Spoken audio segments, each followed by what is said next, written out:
पोटच्या मुलाने जन्मदात्या बापाचा खून का केला? जळगावमधील सत्य घटना।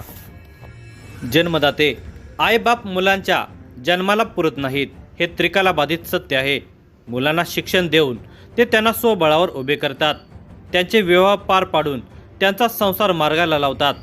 त्यानंतर आई वडिलांची जबाबदारी जवळपास पूर्ण झालेली असते। प्रमुख जबाबदाऱ्या पार पाडल्यानंतर आईबापाने आपल्या मनाप्रमाणे जीवन जगणे क्रम प्राप्त असते। मात्र काहींच्या नशिबी कष्ट लिहिलेले असतात। काही मुले शेवटपर्यंत आईबापाकडून काही ना काही अपेक्षा ठेवतात। यातून मतभेद वाद भांडणे सुरू होतात। या धुमसणाऱ्या वादातून एखादी अप्रिय घटना घडल्याशिवाय राहत नाही। अशीच एक घटना जळगाव जिल्ह्यामध्ये घडली। वडिलांनी व्यवसायासाठी रिक्षा घेण्यास पैसे दिले नाहीत। या कारणातून मुलाने वडिलांच्या बाबतीत जे काही पुढे केले ते ऐकून तुमच्या पायाखालची जमीन सरकेल।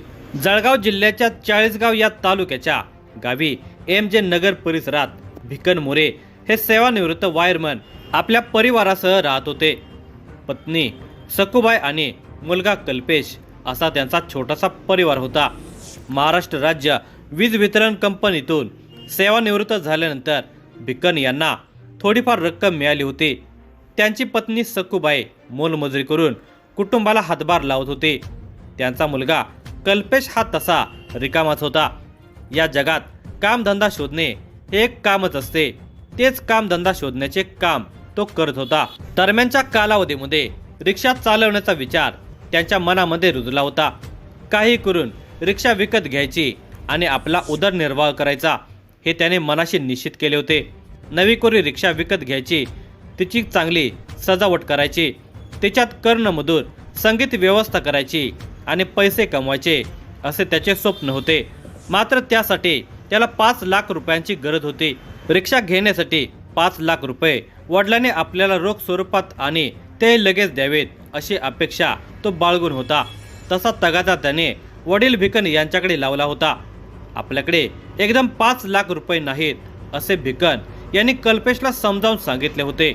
आपल्याकडे 3 लाख रुपये असून ते मी तुला देण्यास तयार आहे। उर्वरित 2 लाख रुपयांचे बँकेकडून कर्ज घेण्याचा सल्ला त्यांनी कल्पेश याला दिला होता। त्यांचा तो सल्ला योग्य होता। मात्र काही केल्या तो त्यांचे ऐकण्यास तयार होत नव्हता। मला आजच एकदम 5 लाख रुपये हवेत असा हेका त्याने लावला असल्यामुळे घरामध्ये तणावाचे वातावरण निर्माण झालेले होते। गेल्या 2 वर्षांपासून कल्पेश हा 5 लाख रुपयांची मागणी करतच होता। त्याने वेळीच वडिलांचा सल्ला मान्य केला असता तर 2 वर्षाच्या कालावधीमध्ये त्याचा रिक्षा व्यवसाय सुरू झाला असता।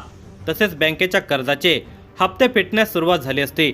मात्र 5 लाख रुपये वडिलांनी द्यावे या मागणीवर तो ठाम राहिलेला होता। अशा प्रकारे दिवसामागून दिवस जात होते। या 2 वर्षांच्या कालावधीमध्ये त्याचा वडिलांवरील राग वाढतच होता। तो वडील भिकन मोरे यांच्यासोबत दररोज वाद घालत होता। अखेर या वादाची परिणिती एका दुर्दैवी घटनेमध्ये परावर्तित झाली। दिनांक 14 फेब्रुवारी 2026 हा दिवस उजाडला। सायंकाळी 6:30 वाजता त्याने घरामध्ये वडिलांच्या सोबत नेहमीप्रमाणे वाद घालण्यास सुरुवात केली। मला आत्ताच रिक्षा घेण्यासाठी 5 लाख रुपये द्या असा त्याने हट्टच धरला। कल्पेशचा हट्ट बघून भिकन यांनी त्याला खूप समजावण्याचा प्रयत्न केला की माझ्याकडे एवढी रक्कम या घडीला नाही, मी तुला एवढी रक्कम आत्ताच्या आत्ता देऊ शकत नाही। वडिलांच्या बोलण्याचा कल्पेशला खूप राग आला। रागाच्या भरात त्याने वडील भिकन यांना शिवीगाळ करत पट्ट्याने मारहाण सुरू केली।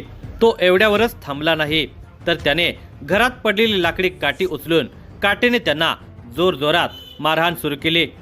लाकडी काठीने अंगावर, पायावर आणि डोक्यावर त्याने बेदम मारहाण सुरू केली। या जबर मारहाणीमध्ये भिकन बेशुद्ध पडले। वडील बेशुद्ध पडल्याचे लक्षात आल्यानंतर कल्पेश आणि त्याची आई घाबरली। दोघांनी मिळून भिकन यांना रिक्षाने एका खाजगी दवाखान्यामध्ये उपचारासाठी नेले। भिकन याच्या अंगावरील जबर जखमा आणि त्यांची अवस्था बघून हा पोलीस केसचा मामला असल्याचे डॉक्टरांच्या लक्षात आले। त्यांनी कल्पेश याला त्याच्या वडिलांना पुढील उपचारासाठी ग्रामीण रुग्णालयात नेण्यास सांगितले। खाजगी डॉक्टरांच्या समाधानासाठी कल्पेशने होकार दिला। मात्र तो वडील भिकन यांना ग्रामीण रुग्णालयात घेऊन जाण्याऐवजी थेट घरीच घेऊन गेला। ग्रामीण रुग्णालयात गेले म्हणजे विनाकारण चौकशी मागे लागेल आणि पोलीस तपास सुरू होईल असा विचार कल्पेशने मनाशी केला. प्रत्यक्षात त्याचे वडील भिकन हे जबर मारहाणीमध्ये देवाघरी गेले होते. या घटनेची माहिती चाळीसगाव शहर पोलिसांना समजल्यामुळे रात्री 11:30 वाजता चाळीसगाव शहर पोलिसांचे पथक त्याच्या घरी धडकले. पोलीस निरीक्षक अमित मनळे यांच्या मार्गदर्शनाखाली आलेल्या पथकाने कल्पेश याला काय झाले याची विचारणा सुरू केली. त्यावेळी कल्पेश काही बोलण्यास तयार नव्हता. मात्र त्याची आई सखोबाई यांनी पोलिसांना सत्य कथन करण्यास सुरुवात केली. कल्पेशने त्याचे वडील भिकन यांना पट्ट्याने आणि लाकडी काठीने जबर मारहाण केली. त्यामध्ये ते बेशुद्ध झाले आहेत अशी माहिती सखोबाई यांनी दिली. पोलिसांनी भिकन मोरे यांची पाहणी केली असता ते मयत झाले असल्याचा त्यांना संशय आल्यामुळे त्यांनी भिकन मोरे यांना तातडीने ग्रामीण रुग्णालयात दाखल केले. तेथील वैद्यकीय अधिकाऱ्यांनी तपासून त्यांना मयत घोषित केले. त्यामुळे या घटनेप्रकरणी सखोबाई मोरे यांनी चाळीसगाव शहर पोलीस स्टेशनला फिर्याद दाखल केली. त्यांनी दिलेल्या फिर्यादीनुसार त्यांचा मुलगा कल्पेश मोरे याच्या विरुद्ध वडील भिकन मोरे यांच्या खुनाचा गुन्हा दाखल करण्यात आला. गुन्हा रजिस्टर नंबर 47/2026 भारतीय न्याय संहिता 103(1) 352 प्रमाणे हा गुन्हा दाखल करण्यात आला. संशयित आरोपी कल्पेश मोरे याला अटक करण्यात आली. फिर्यादी सखोबाई यांच्या कपाळाचे कुंकू मुलाच्या कृत्यामुळे पुसले गेले. मुलगा गजाआड गेला तर पती देवाघरी गेला. मुलाच्या कृत्यामुळे सखोबाई यांच्यावर मोलमजुरी करून आपला चरितार्थ चालवण्याचा प्रसंग कायम राहिला. मुलगा मोठा झाला म्हणजे तो आपली काठी बनून आपली सेवा करेल अशी खुली आशा त्यांनी मनाशी बाळगली असेल.